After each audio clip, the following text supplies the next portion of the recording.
Hello friends, my name is Gabby and welcome to my channel. And today we are talking about words and why it is so important to be conscious and to be aware of the words that you are using in your daily life. Before I start, why I wanted to make a video about this? Well, I've always been fascinated with words. I am a total bookworm. I read so many books. I own a lot of books. And for me, the impact that somebody can create with their words is just astounding. Sometimes I will read a little poem that's 4 lines and it's going to make me feel such a strong way. I'm going to have like such a strong response, like in a good way. I'm gonna be like, oh my God, like this is incredible. This makes so much sense. And then I'm looking at those 4 lines and I'm thinking, wow, this is essentially like 25 words that somebody just put together and I am having such a strong emotional response. Also, since 10 years ago, when I got, 10 years ago, I think, is it longer than 10 years ago?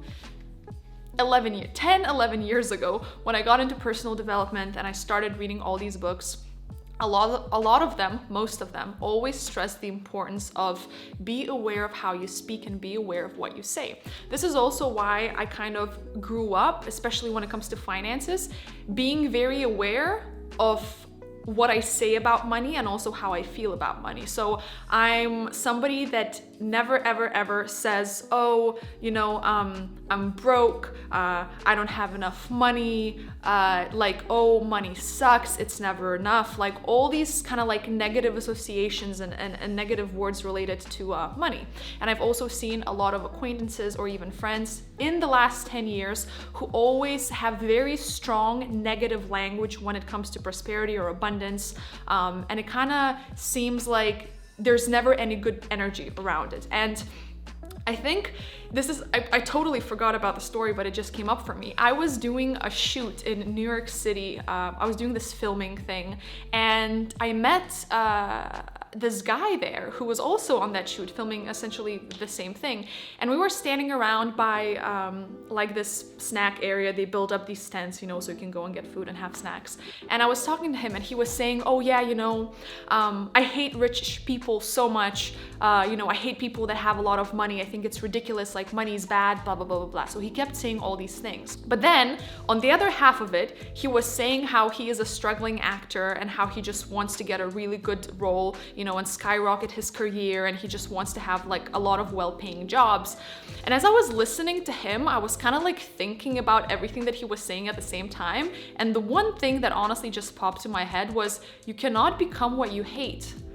You cannot become what you hate. Like, and this is why I've always been so conscious about speaking and the words that I use when it comes to my life. How do I describe my life? How do I speak out loud about my life? How do I speak about the things that I actually want, like creating prosperity and abundance? If I keep saying, oh yeah, you know, money's evil and like, you know, it's awful, like it doesn't grow on trees, it's never enough, why would I feel inspired and happy to create abundance if I am constantly dissing it and saying all these negative things? And I don't remember which book it was, but very early on, when I read it, I think when I was like 14 or 15, it said, think about your relationship with money and with finances as if it was actually a relationship with a friend or with a person, right? If you look at that person and you say, I hate you, you cause so much stress in my life, you're never good enough, you know, you cause so much misery, like I don't want to deal with you.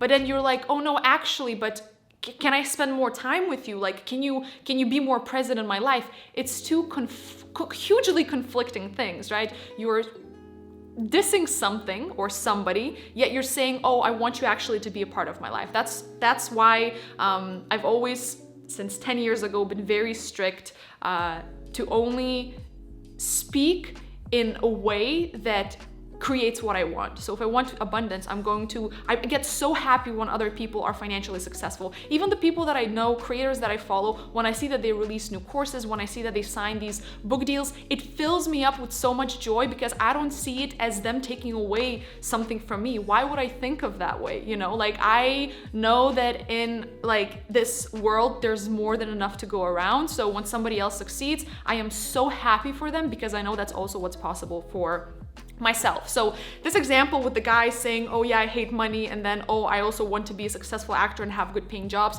two hugely conflicting messages.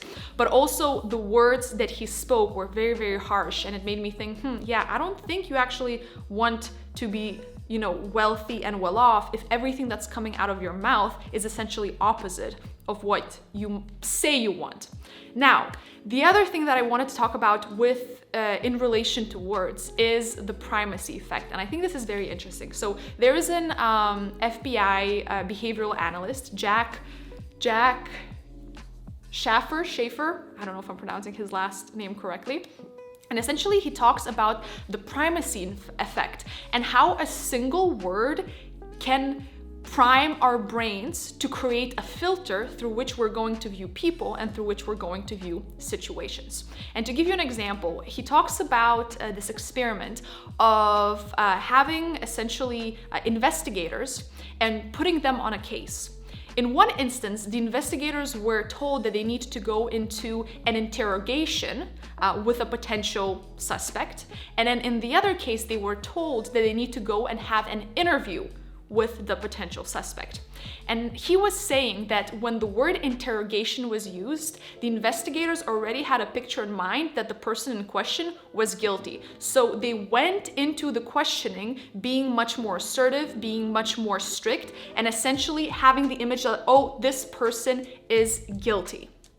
In the other instance, when they were told that, oh, this is an interview, they were not as strict, they were not as, direct, and they were approaching this interaction in a more relaxed manner, and they were kind of like weighing pros and cons. Is this person guilty or is this person not guilty? So one word difference, interrogation, interview. Yet it creates a whole different experience in ourselves, but it also creates a huge filter in how we're going to view the situation and how we're going to view the person. Now, I know that this example is used in a case of, an FBI case with a suspect, but this is what we do in our lives constantly. The words that we tell ourselves and the words that somebody else primes us with have a huge effect on how we act in our lives, how we go through our lives. This is also one of the big reasons that I'm a big believer in working with your inner child and kind of like looking how your childhood shaped who you are right now, because when we are children, we're in this altered egocentric state. We think everything's about us, but also we are like a sponge. We are like a blank canvas. We are like a sponge absorbing everything. So if we grow up in households where there are a lot of negative beliefs about money and people are always struggling and money creates a lot of suffering and stress, and perhaps we see parents divorced because of money and there's a lot of like family kind of like disagreements around money, of course we're going to grow up not exactly feeling excited about money and being like, oh yeah, I love finances and taking care of my finances and I want to create financial abundance, because we're going to have all these conflicting beliefs. So this is also why we have to investigate, why do we believe what we believe. This is why I always say, and this is everything that I always write about, is question yourself. Question yourself, question your beliefs, question your thoughts, so you better understand yourself. And from that place of questioning, going into the place of understanding, then you have the conscious choice to choose. Do I want to keep this belief? Do I want to go through life in this same way? Or do I want to create some new beliefs? And do I want to alter the course of my life and go in a completely different way? So the words that you use matters. The words that you use matters in your personal interactions, when you go out into the world, whether it's with family, with romantic partners, with your coworkers. What you say, ask yourself, what you say, how is it going to make somebody else feel? The choice of words. And it can be something as simple as, thank God we survived the last week, which immediately for me creates the feeling of, oh, surviving? It's as if like we were gonna, die, or, the world was gonna end if we weren't gonna go through this week. So we survived the last week versus we got through the last week, or we persevered through the last week. Very different feelings and very different intensities by the choice of words. So of course, this is just as important as what you tell yourself, because You want it or not, you are your longest relationship. You and you're stuck together forever. And that voice in our heads never shuts up. But what we can learn to do is actually separate that voice in our heads from who we actually are. So you become an observer of that voice in your head.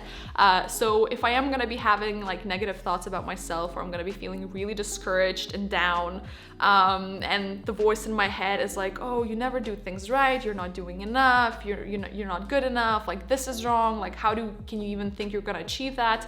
I don't take it as face value. I let it ramble on. It's almost like if there was somebody standing on the other side of the apartment just like saying all these things, and I hear it as background noise, but I'm not taking it as at face value anymore. And I'm saying, you know what, I am feeling down, I'm tired, so whatever the voice is saying, like I'm not gonna trust it, I'm not gonna believe it. And this is the hardest thing, to be honest. This is,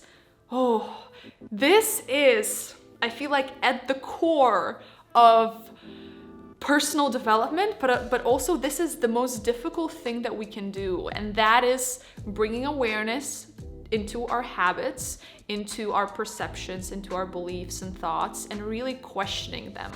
Just because you've believed something for decades, it doesn't mean it's true. Just because you've had certain habits for decades, it doesn't mean those are good habits. Just because you've been doing something for so long, it doesn't mean that it's the only way. Really questioning, again, honestly, this is the thing that I'm gonna repeat till the day I die. Question yourself, question why you do what you do. Look at your habits, look at your routines, and say, all right, is this something that I want to keep doing this way because it's working for me? Or is it just because I'm so automatic and I don't even think about it? Or do I want to create new habits? Do I want to create different ways of looking at things? Do I want to create more empowering beliefs? So that's the first step. So essentially, think about the primacy effect. How do you prime yourself, and how do you prime your brain? What evidence is your brain looking for? If you keep telling yourself, I'm not good enough, I never do things right, your brain is going to start sifting through all the evidence to show you all the ways in which you're not good enough and all the ways in which you can't do things right. However, if you say to it, you know what, if you say to it, by it I mean the brain. If you say to your brain, if you say to yourself, I am doing great work, I am so hardworking. You say, I am so hardworking, and then your brain starts to look for the evidence to back up that statement. All right, I am hardworking. This is where I worked hard, this is where I worked hard, this is what I did last week. So really, really pay attention to how you're priming your brain with the words that you use. In your mind, but also out loud. How do you speak about yourself with other people? That's a really, really great insight as well. One thing that always makes me feel uneasy is when people use self-deprecating humor, or when people say really harsh negative things about themselves to other people. Oh, I'm so stupid. Oh, I'm ridiculous. Oh, I'm just I'm so ugly. I'm not successful. Everything sucks, like, oh, my life is a disaster, but that's just me. I'm thinking, like, I don't think that's funny. Like, don't say that. Don't diss yourself. Like, you should be your own best friend. Don't do that. So again, just become aware of the words that you're using in your relationships. In all areas, what words are you using with yourself? What words are you feeding your brain and priming your brain? What evidence is your brain going to be looking for to back up the statements and the phrases that you feed it? So that is for me. That is from me today. Wow, that was a little glitch in my brain. Thank you so much for watching. If I remember the book that talked about the importance of words, I will leave it in the description. If I don't remember it, I'm gonna leave it out. I'm sorry. And a question for you. Are you aware of the words that you use in your daily life? Are you somebody that's very conscious of the words that you use? How do you talk to yourself? How do you talk to others? How do you talk about certain topics like, finances or relationships? So let me know in the comments below, and I will see you very soon. Bye.